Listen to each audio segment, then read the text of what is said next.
My fiancé said, "Send your kids to boarding school or the wedding's off," so I canceled everything and watched her world crumble. I'm a 38-year-old single dad with two kids aged 10 and 12. Their mom passed away a few years ago, and since then, it's been just the three of us. Life hasn't always been smooth, but I think we've done a good job holding things together. My kids are great.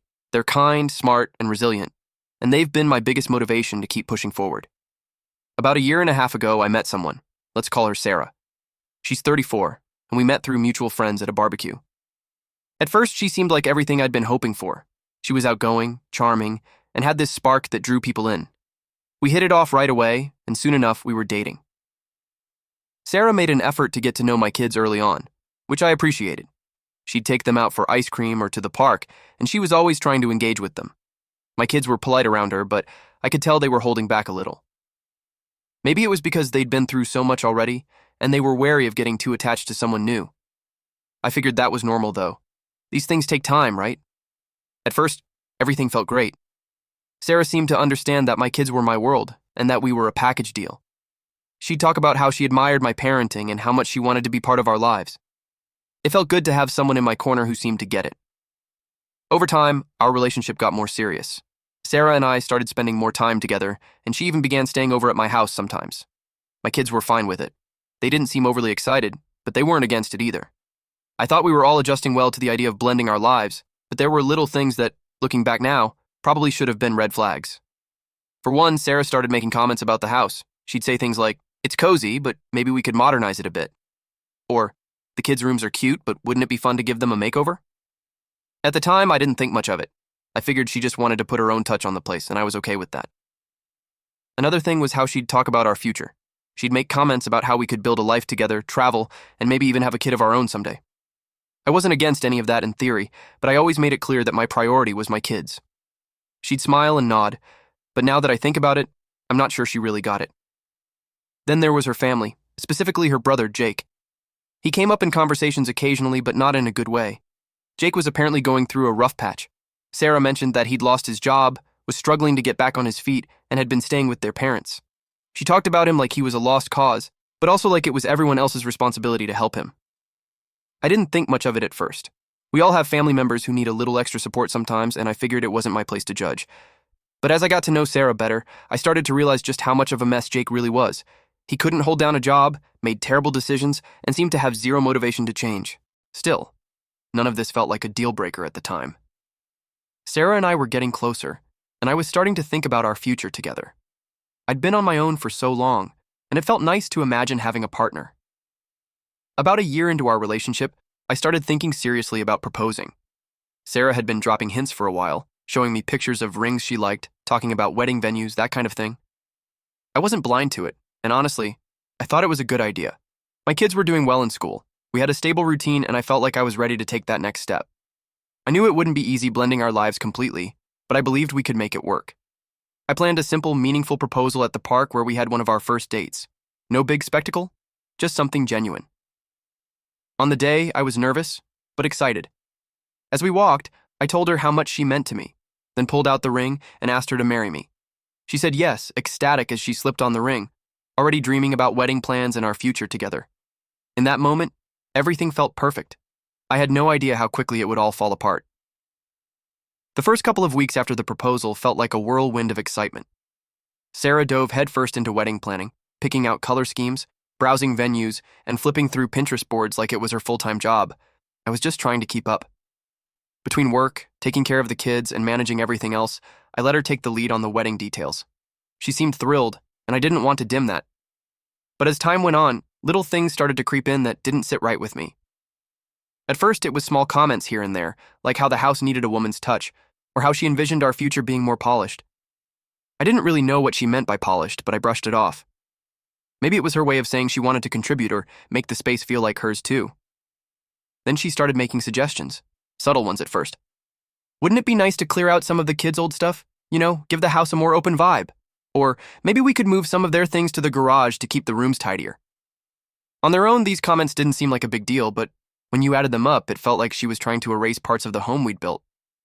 I didn't say much at the time, though. I figured she was just excited about the idea of us building a life together, and maybe I was overthinking it. But then came the furniture. One Saturday morning, Sarah showed up with a catalog and a plan to upgrade the living room. I wasn't even sure what needed upgrading. The couch was fine, the coffee table was sturdy, and the kids' beanbags in the corner were not negotiable. She went on about how she wanted the space to feel more adult and less chaotic. I had to bite my tongue to keep from snapping. This was a family home, not some magazine spread. The first real clash came when she suggested turning the spare room, which doubled as a study and craft space for the kids, into a guest room. She called it a compromise because it would still be available for the kids to use sometimes. That room was more than just a space. It was where the kids did their art projects, where I worked late at night when they were asleep. And honestly, it was one of the few parts of the house that felt like ours. I told her we weren't changing it. She didn't argue outright, but I could see the irritation on her face. She made a passive-aggressive comment about how we'd have to figure out how to make space for everyone eventually, and I let it drop. Around this time, Jake started showing up in more of her conversations. He was apparently staying with her parents, but according to Sarah, it was a temporary thing. She mentioned him needing support and how it was hard for her to see him struggle. I didn't really respond to that because I didn't know what to say. Jake wasn't my responsibility, and I was already juggling enough. Then came the day she asked if Jake could come over for dinner. She said he wanted to get to know me and the kids better since we were all going to be family soon. I agreed. To be honest, I was curious about him. The dinner was awkward. Jake showed up late, reeking of bad decisions, and spent most of the night complaining about how hard life was for him. He barely acknowledged the kids who had been excited to meet him and only really spoke to Sarah. I tried to make small talk, but it felt like pulling teeth. After he left, Sarah gushed about how great it was that we'd all gotten together. I didn't know what dinner she'd been at, but it wasn't the one I just endured. I told her Jake seemed like he was going through a lot, and she immediately got defensive, saying he just needed a chance to turn things around. I let it drop again, but something about the way she jumped to his defense didn't sit right with me.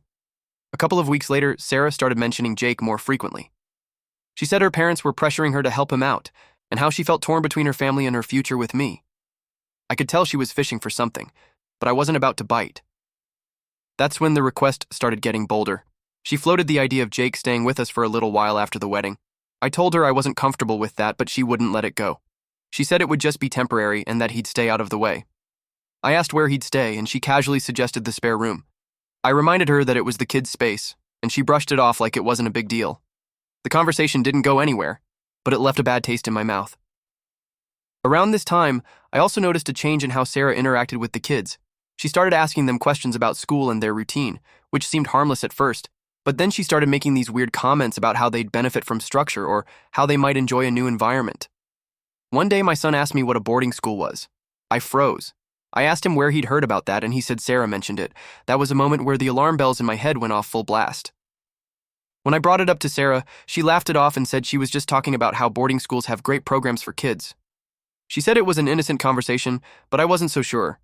I told her I didn't want her planting ideas like that in their heads, and she got defensive, saying she was just trying to help.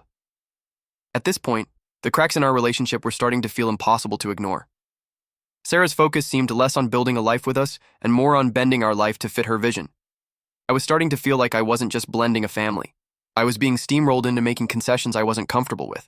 After Sarah and I had that tense conversation about her mentioning boarding school to my son, I thought we'd moved past it.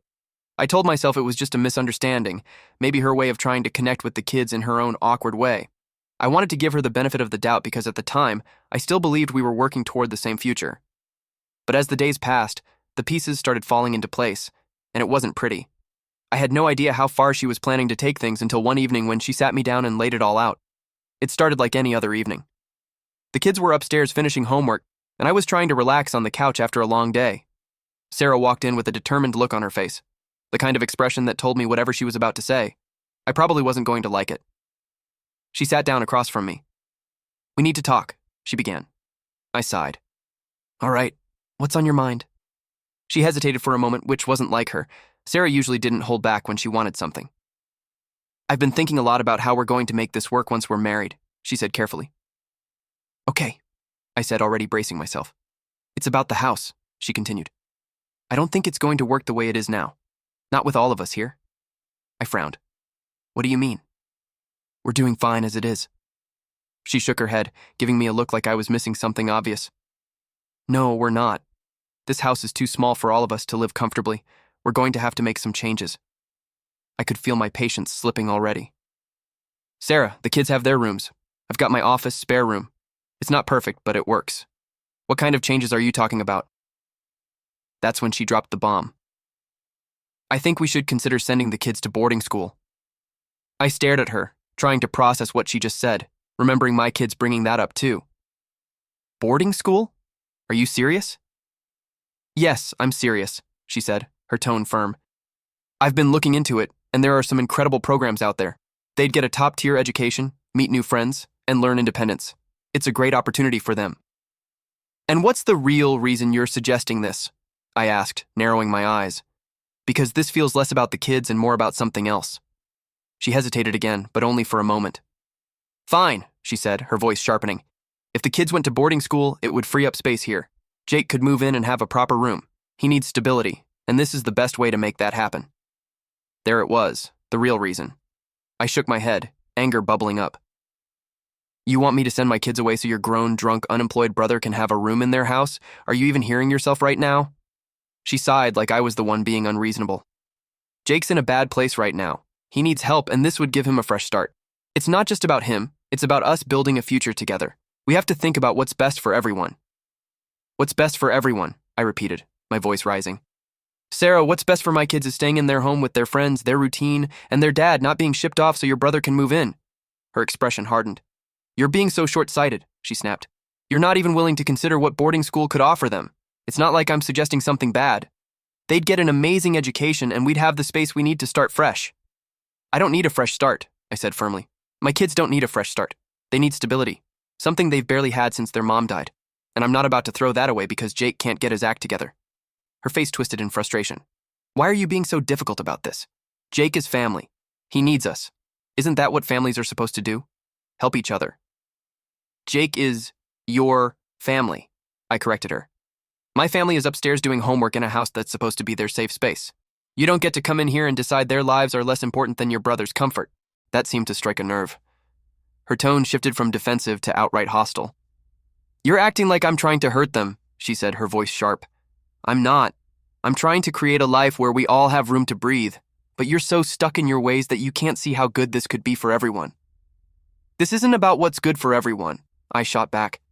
This is about you trying to push my kids out of their own home to make room for your brother. That's not happening, Sarah. Not now. Not ever. She stood up abruptly, crossing her arms. Fine, she said, trying to control herself from throwing a tantrum as she always does. If you're not willing to even consider this, then maybe we need to rethink everything. I stood up too, meeting her glare. What's that supposed to mean? It means, she said slowly, that if you can't put my family first for once, then maybe this isn't going to work. I'm not marrying someone who doesn't respect my family. I stared at her, completely stunned. Respect your family? You want to talk about respect? What about respecting my kids? My family? She didn't flinch. This is your choice, she said, repeating her ultimatum. Either you choose me or your kids, your call, and I won't settle for less. She walked out of the room after that, leaving me standing there in silence. I couldn't believe what had just happened. I'd known for weeks that something was off, but this was a whole other level. For the first time since I'd proposed to Sarah, I started to wonder if I'd made a huge mistake. The tension in the house had been building for weeks. Every time Sarah brought up Jake, it felt like we were headed for another argument. Then Jake showed up unannounced, and I was outright disgusted. The sheer audacity of it left me speechless. How could someone be so shameless, so utterly clueless that they couldn't grasp a basic fact? You don't just barge into someone else's life expecting a free ride. His recklessness wasn't just baffling, it was repulsive. This wasn't even the first time Jake had shown up unannounced at my place. But after everything that had happened recently, I had zero patience left for his antics. It was a Saturday morning when it happened. I was in the kitchen making breakfast while the kids sat in the living room finishing up some weekend cartoons. The knock at the door was sharp and deliberate. The kind of knock that told you the person on the other side wasn't leaving until you answered. I was already dreading who it might be. Ignore it, I called to the kids, figuring it was just a delivery or someone selling something. But the knocking didn't stop. When I opened the door, there was Jake standing there with his usual smug grin. He had that casual, unbothered energy like he was stopping by a friend's house to hang out, not barging into a situation he had no business being part of. Hey man, he said, nodding at me. Figured I'd swing by. Got a minute? I blinked, trying to process why he was here. Sarah didn't mention you were coming, I said flatly. Jake shrugged. Didn't think I needed an invite? She said you guys were still working out the details about me moving in, so I thought I'd stop by and, get a feel for the place. The audacity of this guy was unbelievable. I think there's been a misunderstanding, I said, keeping my voice level. We haven't agreed to anything about you moving in. Jake laughed like I just told him a joke. Come on, man, Sarah said it's pretty much a done deal, just a matter of figuring out the logistics, right? Before I could even respond, he stepped inside, walking past me into the living room. My youngest looked up from the couch, confused, and my oldest gave me a look that said everything I was already feeling. What is he doing here? Nice setup, Jake said, looking around like he was appraising the place. He plopped down on the couch, stretching out like he owned it. I clenched my fists, trying to keep calm. Jake, this isn't a good time. You should have called before coming over. Before he could answer, Sarah walked in the front door. She paused for a second when she saw Jake, then broke into a wide, overly cheerful smile. Oh, Jake, I didn't expect you this early. Early? I said, turning to her. I didn't know he was coming at all. She waved her hand like it was no big deal. I must have forgotten to mention it. No harm done, right? I glanced at the kids and told them to head upstairs. Once they were out of earshot, I turned back to Sarah and Jake. What's going on? I asked, my voice tight. Jake just told me he's here to check out the house because you've been talking about him moving in. Sarah's smile faltered, but she recovered quickly. Babe, she said, stepping closer to me. I was just trying to help. Jake's in a tough spot, and I thought if he could see how we might make it work, you'd be more open to the idea. We've already talked about this, I said. My patience was wearing thin. I told you I'm not comfortable with it. Jake, still sprawled out on the couch, decided to chime in. Relax, man. It's not like I'm asking for much. Just a bed and some space to breathe. You won't even notice I'm here. I turned to him, my tone cold. This isn't your decision to make, Jake. And it's not happening. Jake scoffed and stood up, saying, All right. No need to get worked up. I'll leave you two to sort it out. He grabbed his jacket and headed for the door, muttering something under his breath. As soon as he was gone, I turned to Sarah. What the hell was that? What do you mean? She snapped. Jake's my family. He needs help, and I'm trying to find a solution. You're the one making this harder than it has to be. I'm making it harder, I said, my voice rising. You've been going behind my back, making decisions for my house, my kids, and my family. How is that okay? Sarah crossed her arms, glaring at me. You're being impossible. Jake is family, and family helps each other. Why can't you see that?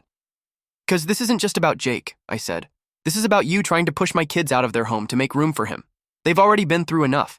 I'm not uprooting their lives to make things easier for you or your brother. Her face twisted with frustration. You're so stubborn, she spat. Do you even care about how hard this is for me? I'm trying to build a future with you and you're too busy clinging to your perfect little setup to see that.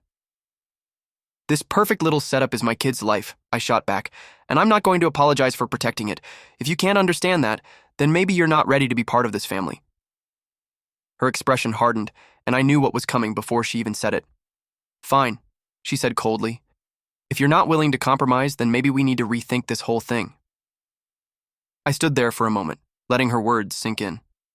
Then I took a deep breath and looked her in the eye. You're right, I said. We do need to rethink this, and I've made my decision. Her face flickered with something. Shock, maybe anger. What's that supposed to mean? It means I'm choosing my kids, I said firmly. They come first, always. If you can't accept that, then we don't have a future together. The silence that followed was deafening. She stared at me like she couldn't believe what I just said, but I didn't back down. Is that it then? She asked, her voice trembling. Yeah, I said. That's it. And with that, I turned and walked away, leaving her standing in the living room speechless. Walking away from Sarah that day, I felt a strange mix of emotions.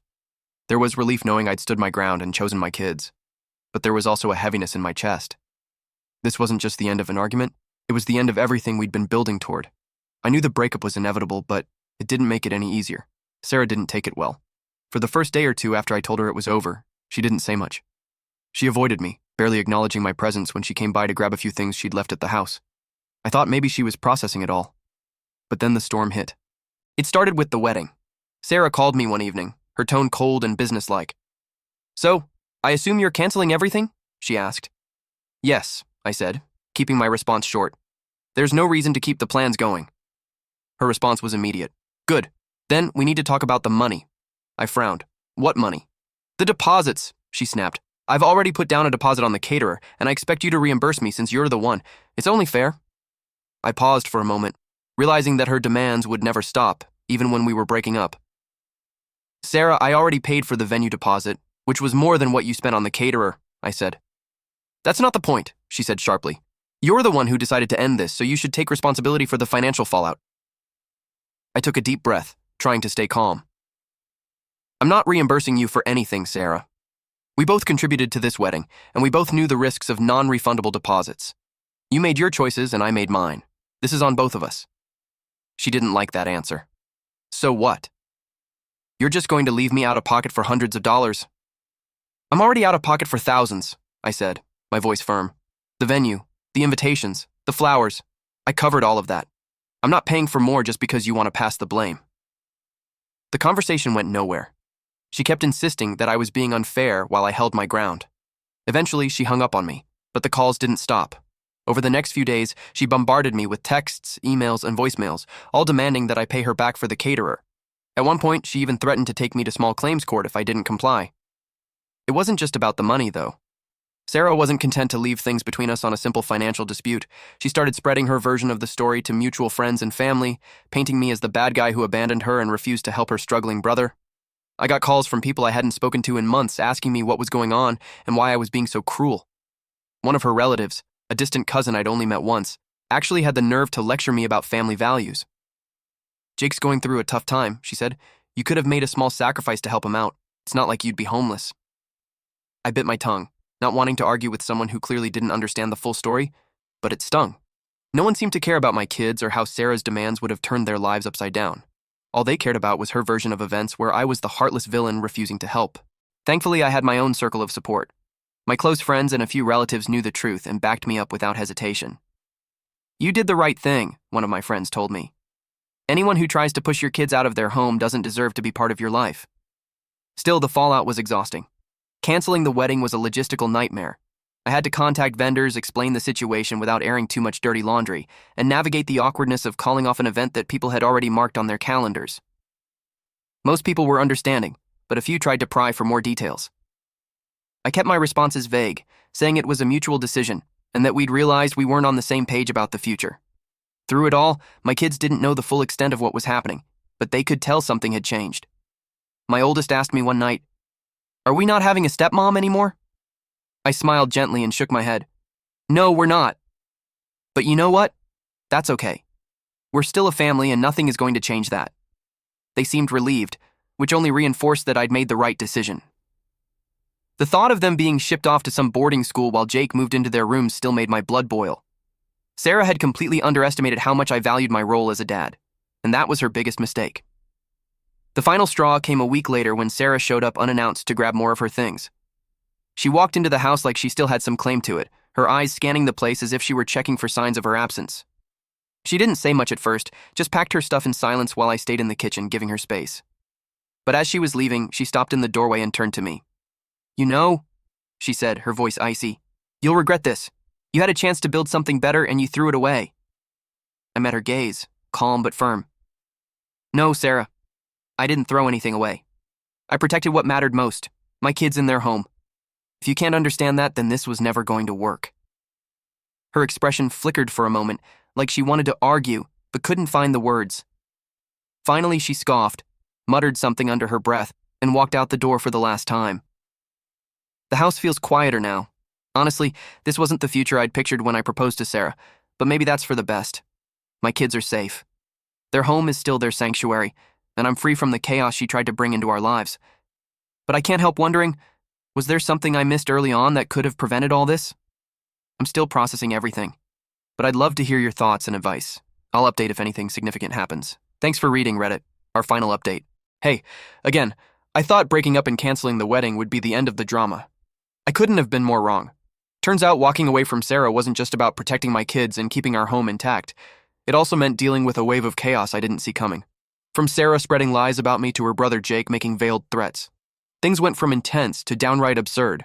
You know that she already tried to victimize herself in front of our families. Still, she leveled up. She told mutual friends and some of my family members that I was abusive and controlling, spinning the story in a way that made her the victim. Suddenly, I was getting calls and messages from people asking me to explain myself. Some were sympathetic, while others outright accused me of being the kind of person who'd push someone to their breaking point. One mutual friend, let's call him Dave, actually called me up to say, "Hey man, I heard you made Sarah's life hell. What's going on?" I had to take a deep breath before responding. "Dave, do you honestly think I'd do that? She wanted me to send my kids to boarding school so her brother could move in. That's the reality. Thankfully, Dave was reasonable enough to hear me out, and after I told him the full story, he backed off. But not everyone was as understanding. Sarah had a way of twisting things. She was always good at playing the victim. Jake, of course, wasn't any better. A week after the breakup, he texted me out of the blue. His message read, "You're a spineless coward for not helping your family. I might swing by to get what's mine. Better hope I don't have to force it." The entitlement was mind-blowing. I hadn't taken anything from Jake. In fact, the only thing I'd done was refuse to let him bulldoze his way into my home. But his text wasn't just infuriating, it was unsettling. I wasn't going to take any chances. So I called a locksmith the next day to change the locks on every door. For a few days, I kept expecting Jake to show up again, pounding on the door or causing a scene. But instead, everything went strangely quiet. It wasn't until later that I found out why. A mutual friend told me that Jake had been caught stealing money from Sarah. Apparently, during one of his drunken episodes, he'd managed to access her bank account and drained it dry. We're not talking about pocket change either. He wiped out thousands. When I heard the news, I wasn't even surprised. It was almost inevitable. Jake had been a leech for as long as I'd known him, always expecting someone else to clean up his messes. But this time, he'd gone too far, even by his own standards. What made it worse was that after stealing her money, Jake completely disappeared. He wasn't answering calls or texts, and no one had seen him in days. Sarah was left scrambling, not only to figure out how to pay her bills, but also to deal with the debt he'd saddled her with. Then, as if things couldn't get any more ridiculous, Sarah showed up at my house. She didn't call or text beforehand, she just appeared on my doorstep, looking like she hadn't slept in days. I opened the door, and before I could say anything, she launched into her sob story. "I need your help," she said, her voice trembling. "Jake stole everything. I don't know what to do." I stood there for a moment, processing what she just said. I got flashbacks of everything she'd put me and my kids through, and any sympathy I might have had disappeared. "Sarah," I said firmly, "this isn't my problem. You made your choice. You wanted Jake to move in here. Remember, you put him above everything else, including my kids. Now you're dealing with the consequences." Her expression shifted from pleading to angry in an instant. "How can you be so heartless?" she snapped. "I thought you cared about me." "I did," I replied. "But you showed me who you really are. You put your brother's comfort over my kids' stability, and I'm not going to clean up the mess that came from that decision. This is on you." She tried to argue, but I shut her down. "You need to leave," I said, my voice steady. "I'm done with this." She stood there, clearly stunned. Then, without another word, she turned and walked away. Over the next few weeks, the fallout continued to ripple through Sarah's life. Jake was still nowhere to be found, and her finances were in shambles. Mutual friends started distancing themselves from her as the truth about Jake's actions came to light. The lies she told about me didn't hold up under scrutiny, and people began to see the real story. Looking back, I can't say I regret any of it. Not the breakup, not the canceled wedding, and certainly not choosing my kids over Sarah and her chaotic family.